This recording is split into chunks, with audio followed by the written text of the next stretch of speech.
L'argent de la France doit rester aux Français.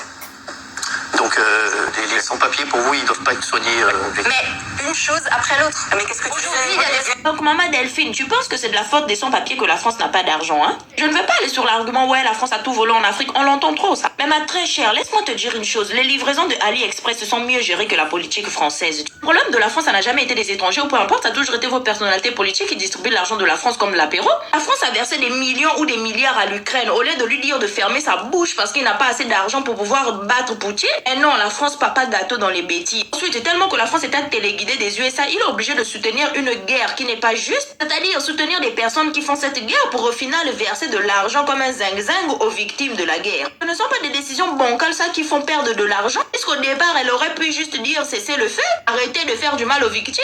Donc vous pensez que les déchets que vous donnez aux sans-papiers là, c'est ça qui font à ce que les tailleurs français ne sont pas heureux? Faites des statistiques et faites des calculs, combien de sans-papiers qu'il y a sur le territoire, combien de dépenses qu'ils prennent à la France. On est dans un pays qui ne fait pas la différence entre développer et voler. Il préfère compter sur les autres pour s'enrichir. Et demain, quand ça bouscule, quand les traités ne sont pas bien passés, vous rejetez la faute sur les étrangers. C'est pas parce qu'on a la tour Eiffel en ferraille là et des églises Notre-Dame, ça veut dire qu'on est développé, hein. Pour moi, la France est maintenant actuellement le pays le moins développé. Je dirais pas du monde pour ne pas la vexer. Rien n'est encadré dans l'entrepreneuriat zéro. La scolarité zéro. Le monde de l'emploi pas assez bien encadré. Il y a plus de burn-out dans le salariat que la population chinoise. Et vous voulez dire qu'en éliminant la santé aux sans-papiers, ça va sauver la France?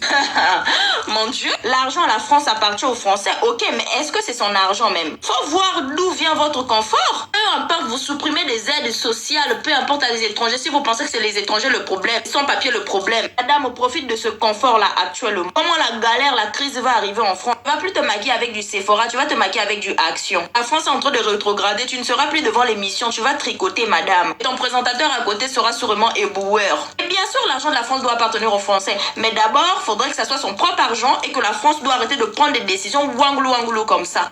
Sur le sol, je répète, pour l'instant, l'argent de la France doit rester aux Français.